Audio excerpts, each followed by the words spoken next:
आज हम लोग बात करने वाले हैं, देखिए जैसा कि आप लोगों को बोले थे कि अलजेब्रा में जो हम लोगों को 20 मार्क्स का सिलेबस पूछता है उसका हम लोग 15 मार्क्स कंप्लीट कर चुके हैं और आपको ऐसे पढ़ा दिया गया कि अब आपको किसी भी प्लेटफॉर्म पर वीडियो देखने की आवश्यकता नहीं पड़ेगी।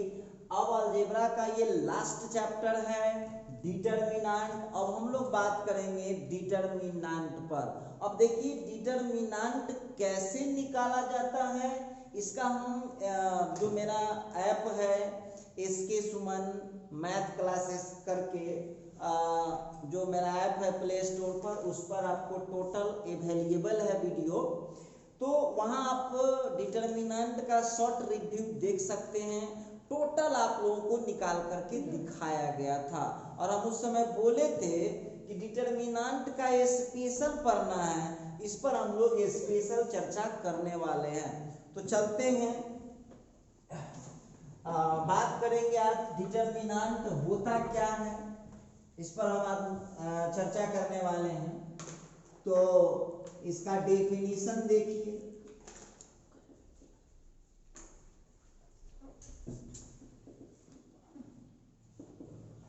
इसका डेफिनेशन क्या होता है।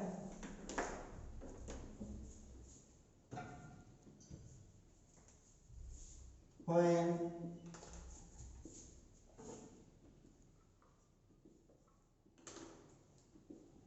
some digits comma numbers comma functions comma symbols comma etc, when some digits comma numbers comma functions comma symbols comma etc are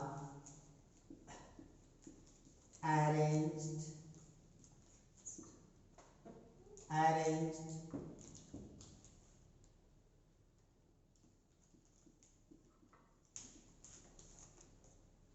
as the square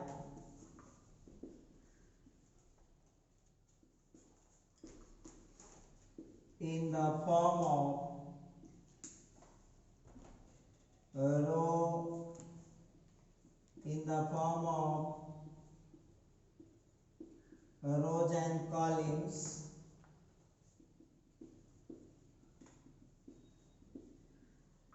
which has a fixed value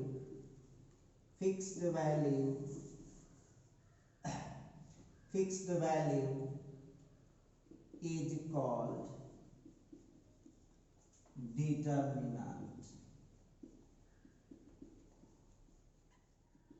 चलिए, तो अब हम यहाँ पर बात करने वाले हैं, जरा ध्यान दीजिएगा। when some digits comma numbers comma functions, देखिए सब कुछ आप लोग पढ़ चुके हैं मैट्रिक्स में, बस हम इसको यहाँ पर डिटरमिनेंट से रिलेटेड, अब चूंकि इसका चैप्टर है तो इस पर हम लोगों को बात करना पड़ेगा। It is denoted by delta and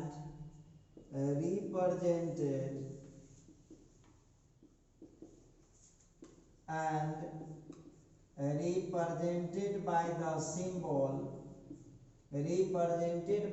symbol, ये देखिए ये आप इसको मॉड का सिंबल बोल सकते हैं, इसको हम इस तरह से रिप्रेजेंट करते हैं, ठीक है। तो जरा सबसे पहले तो इसमें हम लोग हार्ड वर्ड को पहचानते हैं। तो व्हेन माने जब, तो सब लोग जानते ही हैं। सम माने कुछ, डिजिट माने अंक, नंबर माने संख्या, और फंक्शन माने फलन, और सिंबल माने होता है संकेत। तो डिजिट मतलब अंक, 0 1 2 3 4 5 6 7 8, ये सब हो गया डिजिट। नंबर उसी तरह से 1 से लेके सब जितना है, 0 से लेकर के सब नंबर हुआ। फंक्शन हो गया x + 1 x - 1 x square x cube, ये सब फंक्शन हो गया। सिंबल में a b c d alpha beta gamma, ये सब हो गया etc।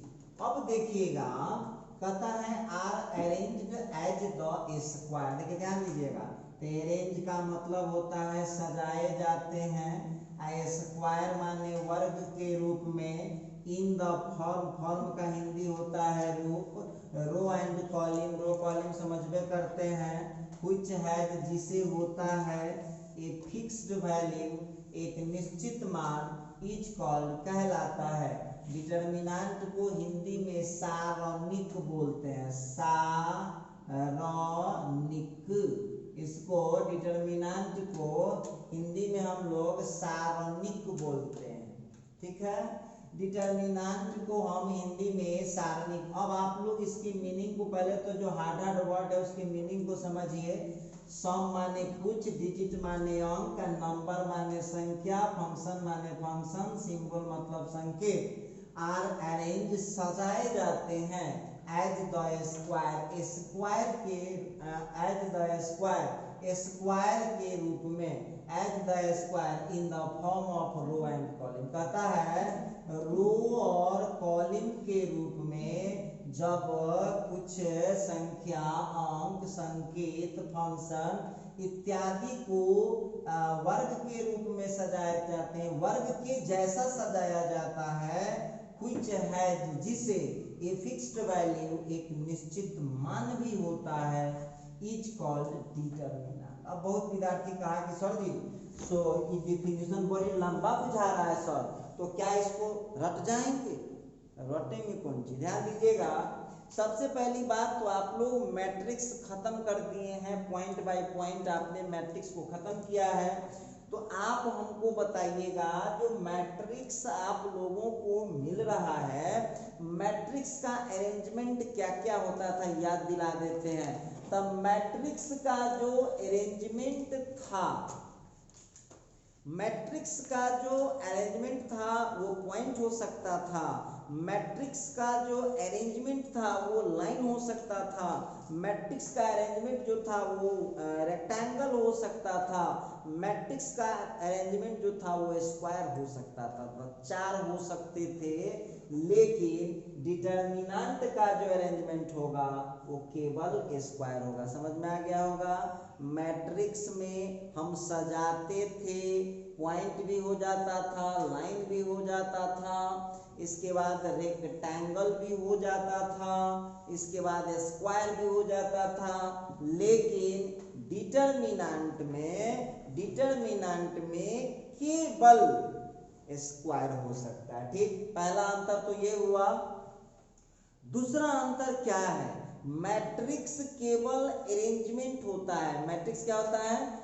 मैट्रिक्स केवल अरेंजमेंट होता है, मैट्रिक्स के पास कोई फिक्स्ड वैल्यू नहीं होता है। लेकिन डिटर्मिनेंट जो होता है उसका अरेंजमेंट केवल स्क्वायर होता है और उसका एक फिक्स्ड वैल्यू होता है, तो आप लोगों को समझना क्या है? दो ही बात समझना है। दो बात क्या समझना है? डिटर्मिनेंट का अरेंजमेंट केवल स्क्वायर होता है, डिटर्मिनेंट का फिक्स्ड वैल्यू होता है। तीसरी बात, डिटर्मिनेंट को हम डेल्टा से सूचित करते हैं। चौथी बात, जिस तरह से मैट्रिक्स में रो कॉलम होता था उसी तरह से डिटर्मिनेंट में भी रो कॉलम होगा। तब कौन था रो? तो हॉरिजॉन्टल वाला क्या कहलाता है? रो कहलाता है। और वर्टिकल वाला क्या कहलाता है? कॉलम कहलाता है। चलिए एक बार फिर आप लोग डिफिनीशन को समझ लीजिए। क्या बोलता है? व्हेन जब सम डिजिट्स, कुछ अंक, नंबर, संख्या, फंक्शन, फलन, सिंबल, संकेत etc आर अरेंज्ड सजाए जाते हैं, एज द स्क्वायर वर्ग के रूप में, ठीक है, in the form of rows and column, row तथा कॉलम के रूप में, व्हिच हैज जिसे होता है, ए फिक्स्ड वैल्यू एक निश्चित मान, इज कॉल्ड कहलाता है डिटर्मिनेंट। तो आप लोगों को समझना होगा कुछ अंक, कुछ संख्या, कुछ संकेत, कुछ फंक्शन को जब वर्ग के जैसे सजाते हैं रो कॉलम के रूप में, तो जिससे एक फिक्स्ड वैल्यू भी होता है, तो उसे हम डिटर्मिनेंट कहते। चलिए पढ़ तो गए हुए हम लोग, पहले ही इसका पढ़ चुके हैं। तो बहुत विद्यार्थी कहा कि सर कब पढ़े थे, तो देखिए आपको हम झलक दिखाते हैं। याद होगा कि आप लोग पढ़े हैं कि नहीं पढ़े हैं, सो बात हमको बताइएगा। आप लोग इसको पढ़े हैं कि नहीं पढ़े हैं, सो जरा हमको बताइएगा। तो आप लोग जो है इसको पढ़ गए हैं। इसके बाद यहाँ देख लीजिएगा, तो ये हो गया -a, इसका भी 1/1 ही है। इसके बाद देखिए आपको इससे ज्यादा पढ़ना भी नहीं है, ABCD ये हो गया 2/2 का डिटर्मिनेंट। और ये जो डेल्टा आप देख रहे हो ये हम लोगों का हो जाएगा ABCDEFGHI।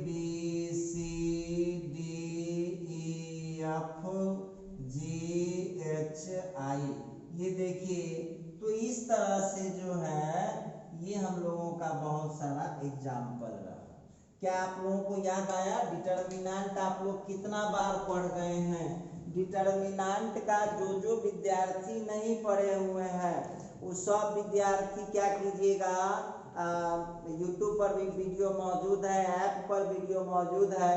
डिटर्मिनेंट का रिव्यू समझ लीजिएगा, शॉर्ट रिव्यू पढ़ाया होगा पहले से, ऐप पर आपको मिल जाएगा, उस पर आप अपना लाभ उठा सकते हैं। चलिए अब यहाँ पर हम लोग डिटर्मिनेंट को, अब बहुत बच्चा कहा कि सर हम कैसे समझेंगे कि स्क्वायर है। तो देखिए स्क्वायर किसको कहते हैं, पूरा मैट्रिक्स आप खत्म किए हैं। तो स्क्वायर का मतलब होता है कि रो और कॉलम की संख्या सेम होना चाहिए। आप सब एग्जाम्पल में देख लीजिए रो और कॉलम की संख्या बिल्कुल सेम है, तो इसको, और देखिए मैट्रिक्स और डिटर्मिनेंट का सिंबल क्या होता है, तो देख लीजिए बहुत आसानी से मैट्रिक्स को जो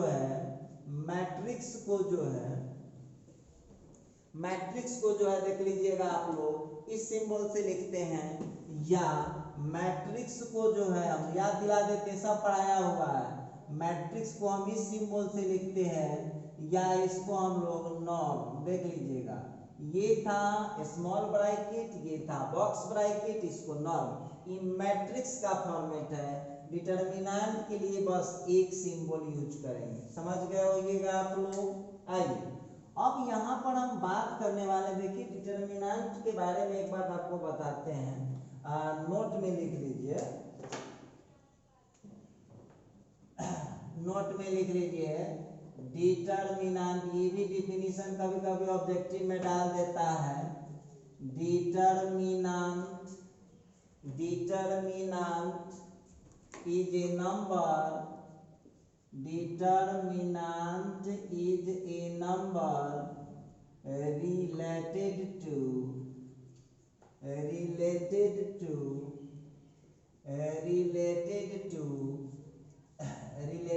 को आप एसोसिएटेड भी लिख सकते हैं, रिलेटेड टू को आप एसोसिएटेड टू लिख सकते हैं। Determinant is a number, determinant एक संख्या होता है, रिलेटेड जो जुड़ा होता है, रिलेटेड टू जो जुड़ा होता है किस चीज से, determinant is a number, determinant एक संख्या होता है, रिलेटेड टू जो जुड़ा होता है स्क्वायर मैट्रिक्स। आप लोगों को एक बात का ध्यान रखना होगा, डिटर्मिनेंट एक नंबर होता है जो स्क्वायर मैट्रिक्स से जुड़ा हुआ होता है, और आप लोग इस सब को कई बार बना चुके हैं, आप डिटर्मिनेंट निकाल चुके हैं। चलिए फिर भी हम एक एक सबका एग्जांपल फटफट देते हुए आगे बढ़ेंगे। आइए अब आगे बढ़ते हैं स्टार ला करके, तो और भी आप इसमें कुछ एग्जाम्पल लिख लीजिए, आपको जय को मन है तय को एग्जाम्पल लिख लीजिए, कोई दिक्कत नहीं है। अब आप लोगों को देख लीजिएगा, लिख देगा 0 -1 2 3, लिख देगा डिटर्मिनेंट ऑफ 5, लिख देगा डिटर्मिनेंट ऑफ -11, लिख देगा डिटर्मिनेंट ऑफ 2 3 5 6, लिख देगा डिटर्मिनेंट ऑफ 1 2 3 4 5 6 7 8 9, उसी तरह से लिख देगा ये सब। देखिए तो ये है डिटर्मिनेंट, बहुत इजीली आप इसको पहचान पाएंगे, कहीं कोई दिक्कत वाली बात नहीं। चलिए और भी आप देखिएगा, बहुत सारा रंग बिरंग का डिजाइन आप देखबे कीजिएगा, x y z, x square y square z square, x cube y cube z cube. देखिएगा ये तमाम चीजें पर आप लोगों से बातचीत होगी। चलिए अब स्टार लगा करके टॉपिक को आप लोग चेंज कर सकते हैं। स्टार लगा करके टॉपिक को चेंज कर दीजिए। क्या बोलता है तो यहाँ पर आप लोगों को लिखिएगा method to find the value of determinant. देखिएगा तो डिटर्मिनेंट का जो है, अब हम वैल्यू निकालने का मेथड देखते हैं। क्या method to find the value of determinant, determinant का वैल्यू निकालने का मेथड क्या है। तो आप लोग पढ़ तो चुके हैं, मैं तो पढ़ा चुका हूँ, बहुत इसका यूज भी किया हूँ। बस अब आप लोगों को इसमें करना कुछ नहीं है और करना है कुछ काम, करना कुछ नहीं है और करना है कुछ काम। अब देखिएगा यहाँ पर सबसे पहली बात है कि 3 टाइप का ही डिटर्मिनेंट आपको पढ़ना है। पहला टाइप देखिए, बातचीत हमारी आपकी हो चुकी है। पहला टाइप है डेल्टा इज इक्वल टू ए हो, मतलब 1 by 1 ऑर्डर का हो तो सीधा आंसर ये लिखेंगे। एंड बहुत लोग कंफ्यूज में रहते हैं कि सर मॉड है, तो मॉड पढ़ने की गलती ना करें आप, -a भी होगा तो डिटर्मिनेंट का असर 1 by 1 ऑर्डर वाले डिटर्मिनेंट पे नहीं पड़ता है। ठीक है, इसका हम लोग एग्जाम्पल देख लेते हैं, पढ़ा हुआ आप लोगों का टॉपिक है। आइए पूछ देगा डेल्टा इज इक्वल टू 10 का डिटर्मिनेंट वैल्यू, कोई इफेक्ट नहीं पड़ेगा, 10 आंसर हो जाएगा। समझ पा रहे हैं आप लोग। उसी तरह से आपको देगा डेल्टा इज इक्वल टू -1 का डिटर्मिनेंट वैल्यू, तो इसका -1 हो जाएगा। उसी तरह से आप लोगों को लिख देगा कि 0 का डिटर्मिनेंट वैल्यू कितना होगा, तो इसका हो जाएगा 0। हम उम्मीद करते हैं कि इस टाइप का समझने में आपको कोई परेशानी नहीं है। तो ये मैं बात कर रहा था कि जब 1 by 1 ऑर्डर का डिटर्मिनेंट हो, 1 by 1 ऑर्डर का डिटर्मिनेंट हो तो प्लस माइनस से आपको कोई इफेक्ट वहां पर नहीं पड़ेगा, जितना क्वेश्चन उतना आंसर हो जाता है।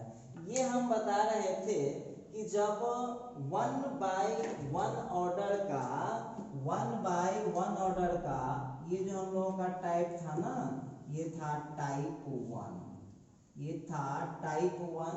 टाइप 1 पर हमने बात किया है। तो देखिए टाइप 1 का यदि मैट्रिक्स होगा तो आपको ध्यान से टाइप 1 का जो डिटर्मिनेंट होगा, मतलब 1 by 1 ऑर्डर का असर कुछ नहीं पड़ता। चलिए थोड़ा सा आगे बढ़ाते हैं कथा को, थोड़ा सा आगे हम बढ़ा देते हैं कथा को। देखिए क्या होता है। तो यहाँ पर जो है, अब देखिए टाइप 2 की बातें करता हूँ। टाइप 2 में क्या कहता है, तो टाइप 2 में भी आपको एक ही का स्टडी करना है। ये देख लीजिएगा, टाइप 2 में ABCD, तो इसका क्या आप लोगों को पता नहीं है कैसे निकालते हैं इसका डिटर्मिनेंट? पूरा आप लोग खत्म किए हैं डिटर्मिनेंट को, तो एक बात हमको बताइएगा कितना हो जाएगा ये? तो ये हो जाएगा आपका A into D minus B into C. बहुत अच्छा नियम है, डिटर्मिनेंट के बारे में आपको पता है क्या करना पड़ता है आपको। तो बहुत सिंपल सी बात है, कैसे करते हैं आप डिटर्मिनेंट में? तो डिटर्मिनेंट में आप लोगों को क्या करना पड़ता है, तो आपको इसको गुना करना पड़ता है इससे। देखिए इसको गुना करना पड़ता है इससे, और फिर बीच में माइनस उसका सूत्र होता है, और फिर इस b को मल्टीप्लाई करते हैं c से। क्या ऐसा पढ़ाई आप लोगों का हुआ है कि नहीं हुआ? याद तो होबे करेगा। पूरा देख लीजिएगा। जो बच्चा भुलक्कड़ है, याद नहीं रहता है, तो ऐप पर इसका टोटल वीडियो अवेलेबल है, उसको आप लोग स्टडी कर सकते हैं। तो चलिए, मैं ये बात कर रहा था कि 2x2 ऑर्डर का होगा तो कैसे कर पाएंगे। ठीक है, जरा देख लीजिएगा क्वेश्चन। अब आप लोगों को देगा delta is equal to determinant of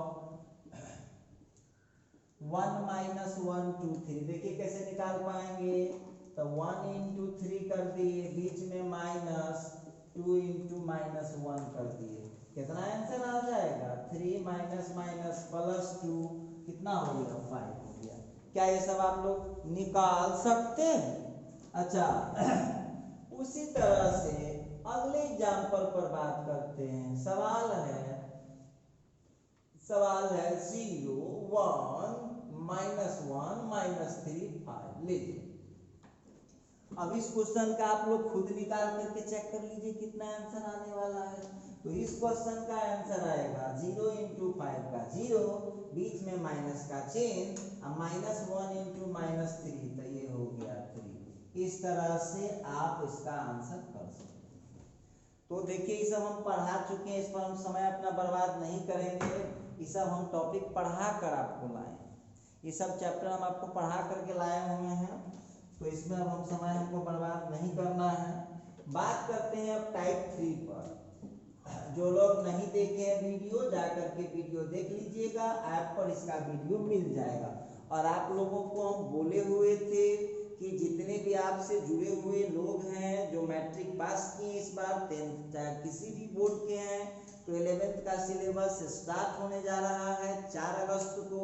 government की तरफ से परमिशन मिल गया तो ऑफलाइन चालू हो जाएगा, परमिशन नहीं मिला तो ऑनलाइन ही चलेगा। और आप लोग उसमें थोड़ा कष्ट कीजिएगा। जो आपसे जुड़े हुए लोग हैं, भाई बंधु रिश्तेदार जो भी, उनको केवल समझा देना है कि कौन चैनल पर कौन मटेरियल हमारा मिलता है और कैसे पढ़ना चाहिए, उसको समझा दीजिएगा, बस हो जाएगा। चलिए, तो हम यहाँ पर बात करने वाले हैं टाइप 3 में।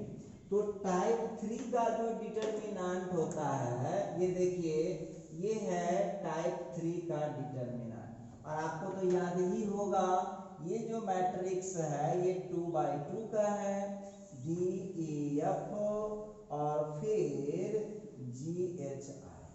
ये कितने बाई कितने का है समझते होंगे आप लोग। ये है आपका डिटर्मिनेंट 3x3 ऑर्डर। अब 3x3 ऑर्डर का डिटर्मिनेंट है, तो आपको याद होगा इसके लिए एक सिंबल चलता है अलग से। अब सब भूल गए 2 दिन में कि कुछ याद है, सब आप ही लोग जानेंगे। आपको ये भी याद होगा कि डिटर्मिनेंट को हम किसी एक रो या किसी एक कॉलम से तोड़ सकते हैं, ये भी याद होगा आप लोगों को। तो डिटर्मिनेंट को हम किसी एक रो या किसी एक कॉलम से तोड़ सकते हैं। तो यहाँ पर हम तोड़ने जा रहा है एक्सपेंडिंग बाई R1। अब R1 तो जरूर कहीं ना कहीं दिख रहा होगा, देखिए R1 कहीं दिख रहा है आपको, एक्सपेंडिंग बाई R1। तो R1 यहाँ है। अब देखिए, निकालिए, निकालना सब लोगों को आता है। सबसे पहले तो उसका चिन्ह उठा लीजिएगा, पहलका का प्लस, यहाँ से A, ठीक है। A का रो छोड़िए, कॉलिंग छोड़िए, तो क्या मिलेगा? A का पहला रो से निकाल रहा हूँ, तो रो तो छूटा ही हुआ है, कॉलिंग छोड़ दीजिए, तो क्या बच जाएगा? EFHI। क्लियर है? फिर चलिए ये B के लिए साइन मिला लीजिए, -B। अब इस B का रो छोड़ दीजिए, कॉलिंग छोड़ दीजिए, तो हो जाएगा DFGI। क्लियर है? इसके बाद नेक्स्ट मेंबर है, प्लस हो गया, माइनस हो गया, फिर प्लस C के लिए जो है, अब देख लीजिए, रो और कॉलिंग छोड़ दीजिए, DEGH। अब यहाँ पर हम बात बात करने वाले हैं, देख लीजिएगा, तो a into E I minus H F, clear है। फिर यहाँ पर b के लिए जो है D I minus F G, ठीक है, और फिर प्लस c के लिए हो जाएगा डी ई माइनस जी। तो ये आप लोगों को बताया जा चुका है और आप डिटर्मिनेंट को किसी एक रो या किसी एक कॉलम से एक्सपेंड कर सकते हैं।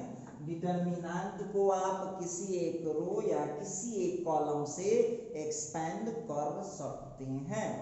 तो ये सब आप लोगों का पढ़ाया हुआ टॉपिक है, लेकिन टॉपिक में आ गया है, इसीलिए हमको दोबारा समझाना पड़ रहा है।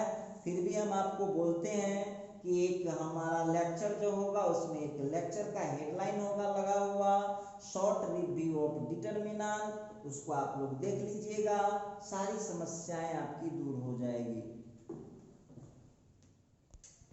अच्छा, आप देखिए यहाँ पर हम बात करने वाले हैं, एक एग्जांपल देख लीजिए उसी का। Delta is equal to determinant -1 -2 5, जरा ध्यान दीजिएगा, -1 -2 5 3 4 -6, और फिर यहाँ पर हो जाएगा, कुछ भी ले लेते हैं, क्या दिक्कत है, 2 7 1। आइए अब इस डिटर्मिनेंट का वैल्यू आपको निकालना है। तो आपको पता है ना कि डिटर्मिनेंट में एक सिंबल काम करता है, एक सिंबल काम करता है, अलग से काम करता है। ये आपको चिन्ह योजना आपको ऊपर से लगाना होगा, plus minus plus minus plus, फिर प्लस माइनस प्लस। अब आपके ऊपर डिपेंड करता है, आपके ऊपर डिपेंड करता है कि आपके ऊपर डिपेंड करता है कि आप इसको किसी एक रो या किसी एक कॉलम से तोड़ सकते हैं। तो चलिए किसी एक रो या किसी एक कॉलम से हम तोड़ते हैं, तो हम इसको कहीं से एक्सपेंड कर लेंगे, हमारा मन का मर्जी, एक्सपेंडिंग बाई R1। आपको पता है ना कि डिटर्मिनेंट को किसी एक रो या किसी एक कॉलम से हम तोड़ सकते हैं, ठीक है। तो पहला मेंबर है -1, इसका रो कॉलम छोड़ दीजिए, इसका रो छोड़िए कॉलम छोड़िए, कितना हो जाएगा 4 -6 7 1। साइन वहां से मिला लीजिए, प्लस का साइन होगा। नेक्स्ट मेंबर कौन है, -2, ठीक है। -2 का रो तो छुटा ही हुआ है, कॉलम भी छोड़ दीजिए, तो हो जाएगा 3 -6, फिर हो जाएगा 2 1 प्लस, फिर यहाँ पर माइनस, फिर आ गया प्लस। आइए अगला जो मेंबर है हमारे पास कितना है, 5 है, कोई दिक्कत नहीं है। फिर अब 5 का रो छोड़ दीजिए, कॉलम छोड़ दीजिए, तो हो जाएगा 3 4 2 7। अब यहाँ पर जो हम बात करने वाले हैं, -1 के लिए 4 माइनस माइनस प्लस हो गया 42, फिर माइनस माइनस +2 के लिए 3 माइनस माइनस +12, और फिर +5 के लिए हो जाएगा 21 -8, क्लियर है। अब देखिए इसको हम तोड़ते हैं, तो -1 इंटू कितना हो जाएगा 46, -1 इंटू 46, फिर +2 इंटू 15, और फिर +5 इंटू 5 इंटू हो जाएगा 13, क्लियर है। अब यहाँ हो जाएगा -46 +30, फिर हो जाएगा +65। अब यहाँ पर जो है आप इसका कैलकुलेशन कर लीजिए, तो -16 ये हो जाएगा 100, ये हो गया 95 में से -16 चला गया, तो आंसर हो जाएगा +39। तो इस तरह से जो है आप इसको बड़े आसानी से बना सकते हैं। तो देखिए बहुत आसान, बहुत हार्ड नहीं। 65 और प्लस 30 कितना हो गया 95 में से 46 माइनस कर लीजिए,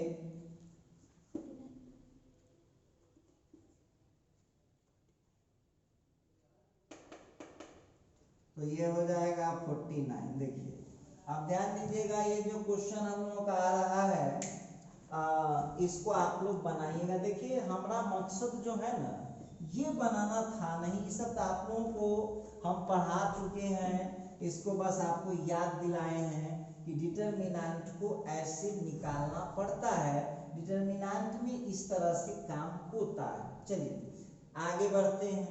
मैट्रिक्स का हम कैसे निकालते हैं कॉरेस्पॉन्डिंग वैल्यू। चलिए तो इसका भी एक दो एग्जाम्पल हम लोग ले ही लेते हैं, होमवर्क में आपको दे देंगे। लिखता है एग्जाम्पल में if A is equal to matrix 2 minus 1 3 minus 4, ठीक है। A is equal to matrix 2 minus 1 3 minus 4, तो बोलता है then find determinant of A।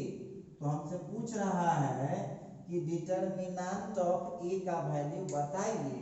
तो आप लोगों का ये HW रहा, सब विद्यार्थी को निकालने आ रहा है, अपने से निकालिए।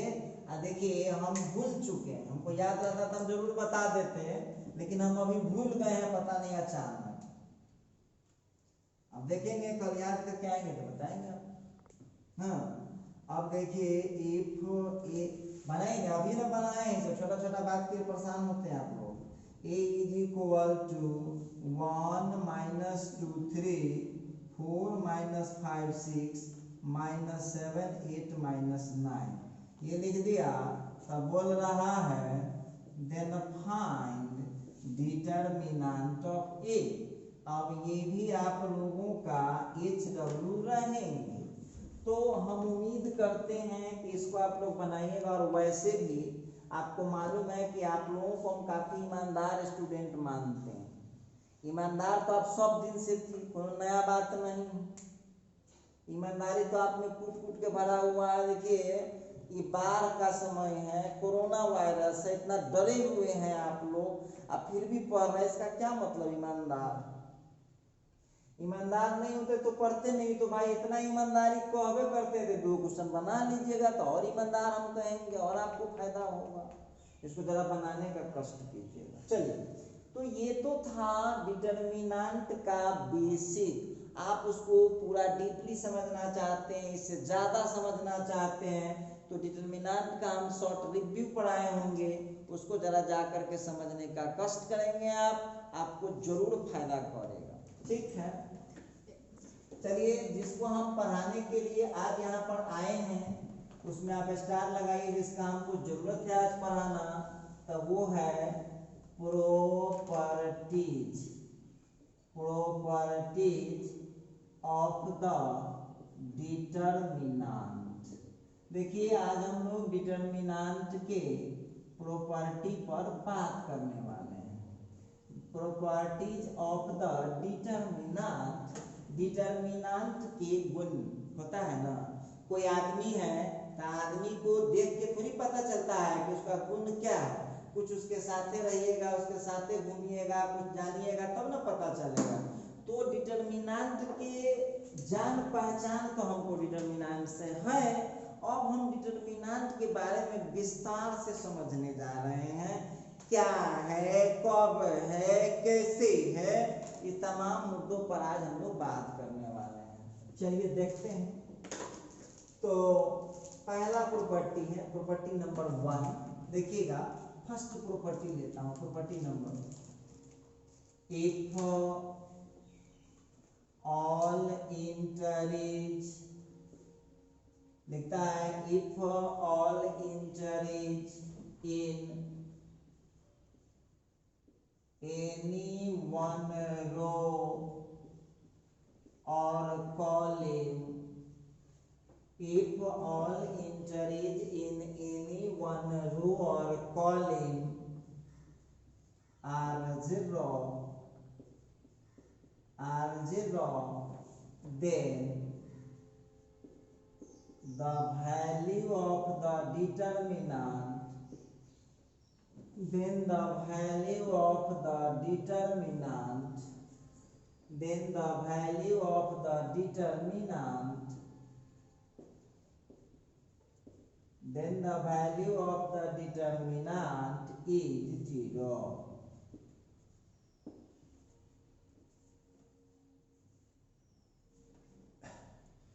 We will discuss about the properties of determinant.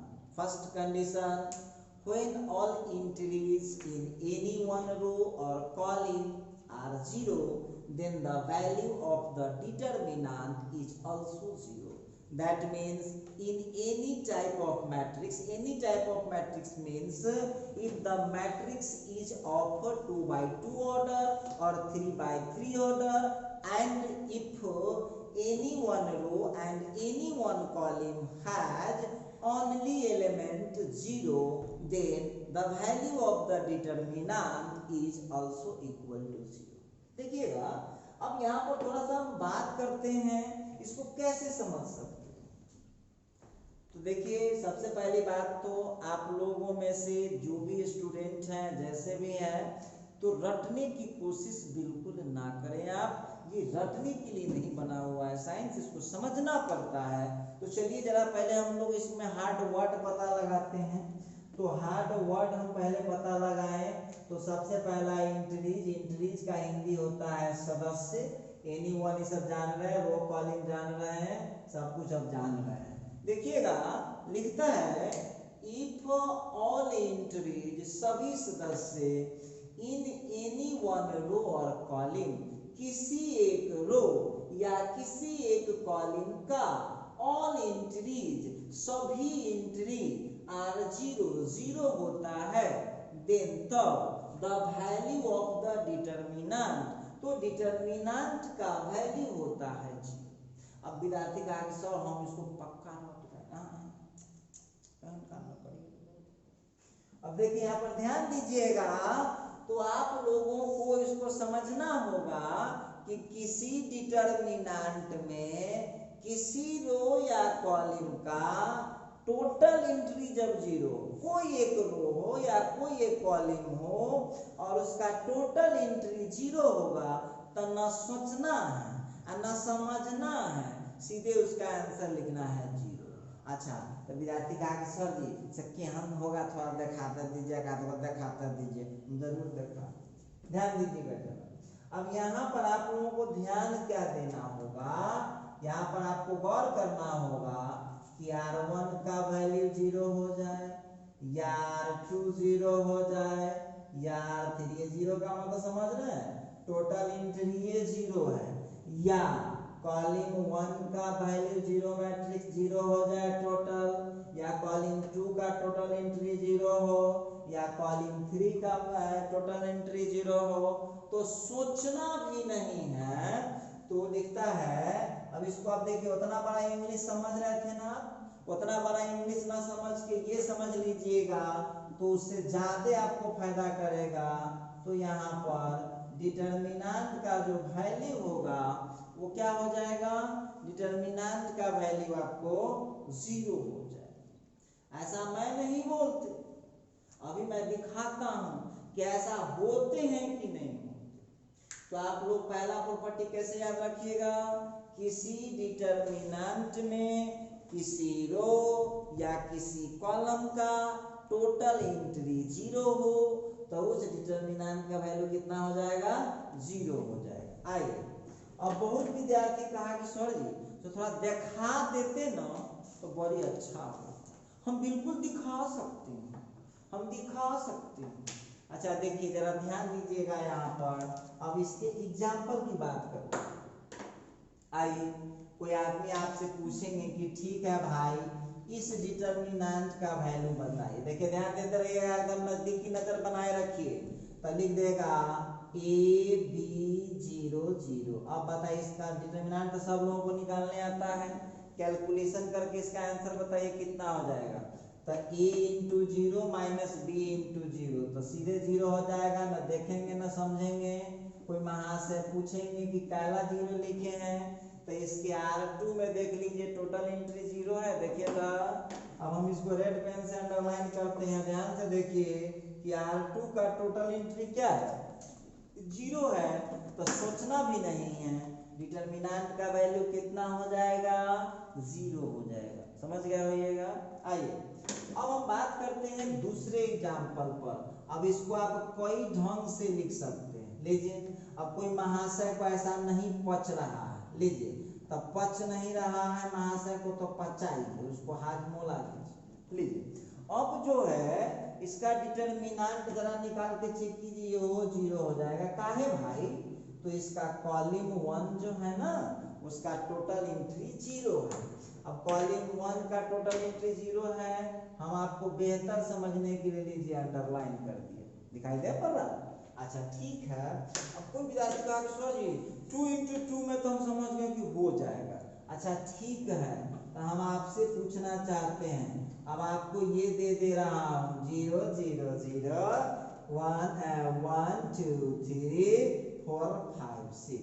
अब आप हमको बताइए इसका आंसर कितना लिखेंगे, 0 लिखेंगे। क्यों 0 लिखेंगे, क्योंकि कॉलम 1 का टोटल एंट्री क्या है, 0 है। तो आप लोगों को समझना होगा कि किसी डिटर्मिनेंट में किसी रो या किसी कॉलम का टोटल एंट्री 0 है, तो पूरे डिटर्मिनेंट का वैल्यू 0 हो जाता है। क्लियर, समझ में आ गया होगा। अच्छा आइए अब आप लोगों के सामने में हम देते हैं, देखते हैं कि आप लोग इसको पकड़ पाते हैं कि नहीं पकड़ पाते हैं। अब आप लोगों को खुद से डिसाइड करना होगा। ठीक, हम देखते हैं। नेक्स्ट एग्जांपल की बात करें हम। अगला एग्जांपल कुछ कहना चाहता है, delta is equal to determinant a² b² c², फिर हो जाएगा x² y² z² 0 0 0। बोलिए इस डिटर्मिनेंट का आंसर आप कितना लिखना पसंद करेंगे। तो इस डिटर्मिनेंट का भी आंसर जो होगा वो कितना हो जाएगा, 0 हो जाएगा। अब कोई लोग पूछेंगे ना कि काहे, तो देखिए हम अपना मन से कुछ कर रहे हैं। इसका तीसरा कॉलम दिखाई दे, तीसरा रो दिख रहा है, तीसरा रो का टोटल एंट्री क्या है, 0 है। तो यहाँ पर लिख दीजिए कि चूंकि थर्ड रो का जो टोटल एंट्री है वो 0 है, इसीलिए इस डिटर्मिनेंट का वैल्यू भी क्या हो जाएगा, 0 हो जाएगा। उम्मीद करते हैं कि इन सब चीजों में आपको दिक्कत होने वाला नहीं है। अच्छा ठीक है, एक और एग्जाम्पल पर हम आज बात करना चाह रहे हैं, और आपसे बात वो नहीं है, आपसे बात करना हमको जरूरी होता है। बिना बात किए कैसे काम हो पाएगा।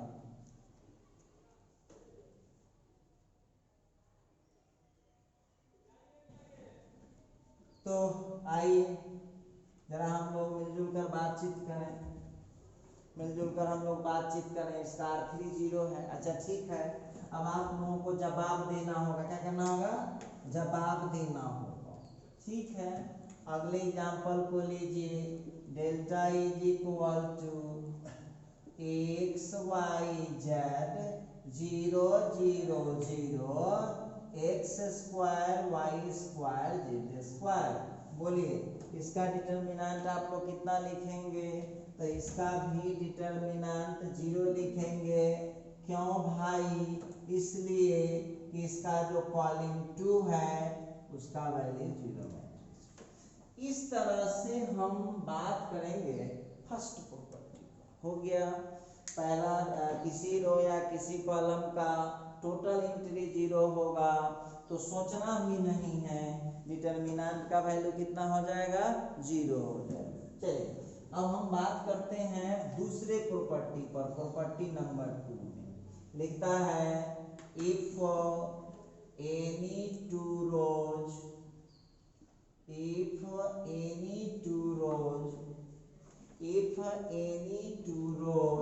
or columns, if any two rows or columns are equal, equal और आइडेंटिकल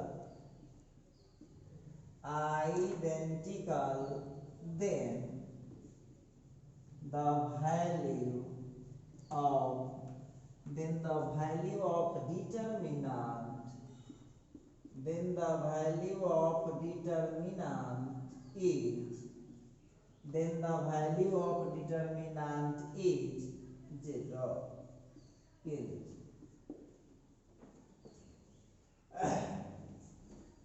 लिखता है if any two rows or columns are equal or identical। लिखा if any two rows, कोई दो रो या कॉलम आर इक्वल और आइडेंटिकल, कोई दो रो या कॉलम इक्वल हो या आइडेंटिकल हो, देन तब the value of the determinant, तो डिटरमिनेंट का जो वैल्यू होगा वो 0 हो जाएगा। बहुत विद्यार्थी कहा कि सर जी हमको इंग्लिश में दिक्कत बुझा रहा है। देखिए समझना चाहिएगा तब न समझिएगा, सीखना चाहिएगा तब न सीखिएगा। कहिया ले भागते रहिएगा इंग्लिश हिंदी से। अब देखिए तो हम लोगों को रो समझवे करते हैं, कॉलम समझवे करते हैं, एक कोई में वर्ड हार्ड है आइडेंटिकल।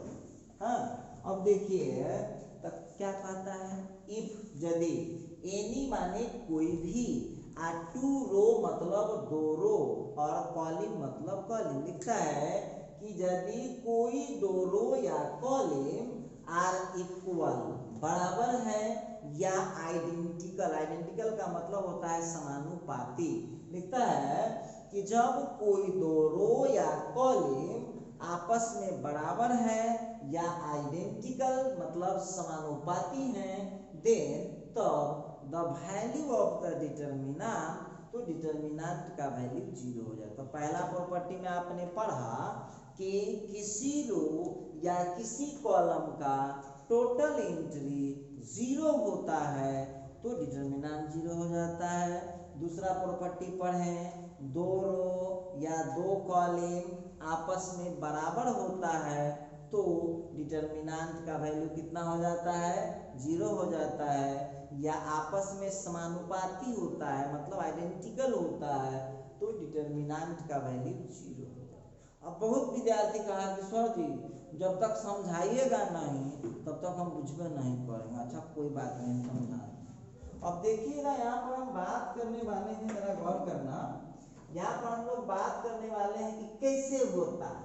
अरे होना क्या है भाई, अब यहाँ पर देख लो, यहाँ लिखता है देखिएगा कोई दो गो कॉलम इक्वल हो, C1 इक्वल हो C2 से या C3 से। देखिए कोई दो रो इक्वल हो या कोई दो कॉलम इक्वल, ये देख लीजिएगा आप लोग। ऐसा यदि आपको मिलता है, ये तो हो गया इक्वल, अच्छा ठीक है। और फिर लिखता है C1 प्रोपोर्शनल टू C2 या C3, और उसी तरह से R1 प्रोपोर्शनल टू R2 और R3। अब बहुत विद्यार्थी क्या करेगा कि सर जी हम तो प्रोपोर्शनल ना बुझते हैं, हम जानते हैं आप लोगों का कमजोरी, हमको पता है सब बात पता है। तो चलिए हम यहाँ पर दे देते हैं नोट में, हम बुझते हैं हम सब बात का बुझते हैं।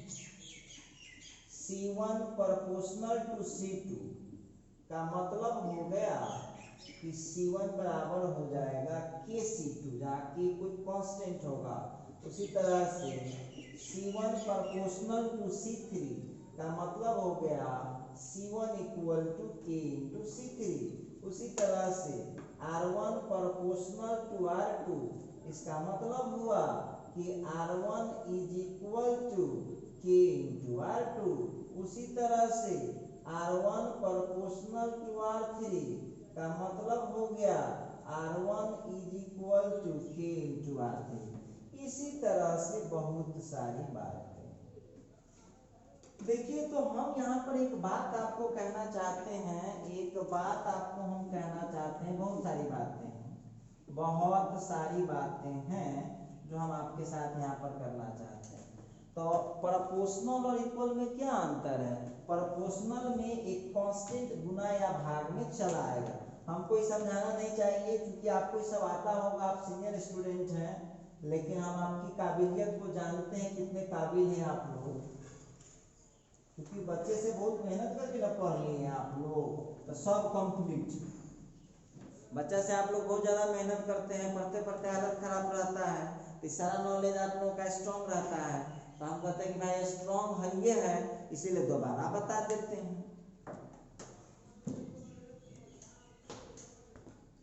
कितना अच्छा, तो चलिए अब देखते हैं जरा, इसको एग्जाम्पल से समझते हैं कि मामला क्या है। क्या बोल रहा था कि दो रो या दो कॉलम आपस में बराबर हो या समानुपाती मतलब आइडेंटिकल हो तो डिटर्मिनेंट का वैल्यू 0 हो जाता है। तो चलिए जरा इसका एग्जाम्पल आपके सामने पेश कर रहा हूं, अब आप लोग हमको बताइएगा। देखिए ध्यान से, यहाँ पर ये लिखा 1 2 1 2। अब बोलिए इसमें क्या है, इस डिटर्मिनेंट का आंसर बताइए कितना आने वाला है, आंसर निकाल करके खुद बताइए। सब लोग पढ़ चुके हैं, कितना आंसर आ जाएगा, तो 2 - 2 कितना आंसर आ चुका है, 0। अब इसको ध्यान से देखिए, इसका जो पहला कॉलम है और दूसरा कॉलम है इक्वल है। अच्छा, लेकिन R1 प्रोपोर्शनल भी है R2 से। अब जरा गौर करना भाई कि C1, देखिए इस जगह धोखा खा जाते हैं आप लोग। इक्वल और प्रोपोर्शनल में अंतर क्या है जरा देख लीजिएगा। ये आपका कौन है, पहला रो, गौर कीजिएगा, पहला रो में 1 1 और दूसरा रो में 2 2। क्या मतलब, इसको 2 से गुना किया है तब नहीं मिला, ध्यान दीजिएगा। ये 1 1 है और ये 2 2 है, इसका क्या मतलब कि इसको जब हम 2 से गुना किए हैं तो ये मिला। तो जब कोई डिजिट से गुना हो जाएगा किसी रो या कॉलम में या भाग हो जाएगा, तब वो किसी रो कॉलम के इक्वल होगा, तो वो हुआ प्रोपोर्शनल। इक्वल में देख लीजिए, कॉलम 1 में कौन कौन मेंबर है, 1 है 2 है, कॉलम 2 में कौन मेंबर है, 1 है 2 है, इक्वल हो गया। तो इक्वल हो गया तो यहाँ पर डिटर्मिनेंट का वैल्यू आप खुद भी निकाल सकते हैं, कितना आ रहा है, 0। अच्छा ठीक है, अगले एग्जाम्पल पर जरा बात करता हूँ। अब आप लोगों को बताना है, आप लोगों को बताना है कि मामला क्या है। तो जैसे सवाल लिखा ए बी, आंसर निकाल करके बताइए सब आदमी, आंसर निकाल करके बताइए कितना आंसर आएगा, a b minus a b, 0 आ गया। ठीक है, क्यों 0 आ रहा है ये भी थोड़ा सोचना पड़ेगा। तो आप लोग देख लीजिएगा, R1 और R2 इक्वल है, लेकिन अब यहाँ पर आप लोग देख लीजिएगा R1 इक्वल है R2 के, लेकिन इसमें प्रोपोर्शनल नहीं कर सकते हैं आप, R1 इक्वल है R2 के बस। अच्छा ठीक है, जरा इस पर भी आप लोग नजर डाल ही लीजिए। हाँ, तो जरा इस पर भी आप लोग नजर डाल ही लीजिए। डिटर्मिनेंट यदि ऐसा मिल जाए 1 1 1, इसके बाद ए बी सी, हम 1 1 1, बोलिए इस क्वेश्चन का आंसर कितना होगा, बिना तोड़े हुए बताना है इस क्वेश्चन का आंसर कितना होगा। तो इस क्वेश्चन का आंसर होगा 0। कोई आदमी पूछेंगे कि क्यों 0 लिख रहे हैं आप, तो क्या जवाब दीजिएगा, देखिए जो मेंबर पहला कॉलम में है वही मेंबर तीसरा कॉलम में है, तो यहाँ पर C1 बराबर है C3 के, इसीलिए इसका जो डिटर्मिनेंट होगा कितना हो जाएगा, 0 हो जाएगा। अच्छा ठीक है, एक और एग्जाम्पल पर बात करते हैं। आपको लिख देगा एक्स वाई जेड, जरा ध्यान दीजिएगा, x y z, x square y square z square, इसके बाद एक्स वाई जेड। अब आप लोग हमको बताइएगा, जरा ध्यान दीजिएगा, x y z, x square y square z square, x y z. अब आप हमको बताइएगा इस क्वेश्चन का आंसर कितना होगा, 0। कोई महाशय पूछेंगे कि क्यों हुआ ऐसा, तो R1 यहाँ इक्वल है किससे, R3 से। समझ पा रहे होंगे आप लोग। अच्छा चलिए कुछ और एग्जाम्पल पर हम लोग डिस्कस कर लें। जैसे मान लीजिए कि आप लोगों को डेल्टा इज इक्वल टू लिख देगा डिटर्मिनेंट ए बी एक्के बिक्के। आंसर पहले निकाल के चेक कीजिए इसका। और याद रखना जो रूल 2 into 2 पर लगेगा वही रूल 3/3 पर भी अप्लाई होता है। तो इस क्वेश्चन का आंसर 0 होगा। क्यों होगा 0? क्योंकि इस बार C1 प्रोपोर्शनल है C2 का। इस बार C1 प्रोपोर्शनल है C2 का। अच्छा, फिर हम बात करेंगे, जरा आप लोग हमको इस क्वेश्चन के बारे में बताइए कि आंसर कितना लिखना पसंद करेंगे। 1 2 3 2 4 6, इसको ऐसे लिख दीजिए आप 5 10 15, इसके बाद -1 9 7। अब इस क्वेश्चन का आंसर बिना तोड़े हुए बताना है कितना होगा, तो हम बता सकते हैं। क्यों बता सकते हैं? क्योंकि इसका कॉलम 1 प्रोपोर्शनल है कॉलम 2 से। और बहुत विद्यार्थी कहा कि सर जी से आप भगत जी की तरह बतियाते हैं। देखो रे बउआ हे, हम भगत न, हम टीचर, हम भगत न। अब देखिए ध्यान दीजिएगा तो कहेगा विद्यार्थी केना समझ गए, तो गौर से देखो, ध्यान से देखो। कॉलम 1 में 5 से गुना करो तो कॉलम 2 मिल जाएगा। करके देख लो। कॉलम 1 में जब 1 में 5 से गुना किया तो 5 आया, 2 में 5 से गुना किया तो 10 आया, और 3 में 5 से मल्टीप्लाई किया तो 15 आ गया। तो कॉलम 1 को जब 5 से मल्टीप्लाई करते हैं तो क्या आ जाता है? कॉलम 2 आ जाता है। तो आपको बोले हैं या नहीं, तो कॉलम 2 से 5 कॉमन ले लीजिए, तो ये दोनों इक्वल हो जाएगा। तो इसको बोलते हैं प्रोपोर्शनल। तो इस तरह से एक और एग्जांपल करते हैं और आज की कथा को यहीं पर हम समाप्त करेंगे। अब देखिएगा यहाँ लिख दिया 1, फिर पकड़ना है आपको। 1 - 2 - 3 5 6 -7, फिर लिखा 2 -4 -6। बिना तोड़े हुए बताना है इस क्वेश्चन का आंसर कितना होगा। तो इस क्वेश्चन का आंसर 0 होगा। क्यों होगा 0? क्योंकि यहाँ R1 प्रोपोर्शनल है R3। इस तरह से तो देखिए, चूंकि वीडियो बहुत लंबा बन जाएगा, वैसे भी 1 घंटा के आसपास का वीडियो बन चुका है, तो हम यहाँ पर अब इसको अब खत्म करते हैं, इस वीडियो को इसी जगह। अब हमारी आपकी मुलाकात होगी, लेकिन अगले वीडियो में। तब तक आप लोग इसको बना करके समझ करके रखिएगा। मिलते हैं अगले वीडियो में।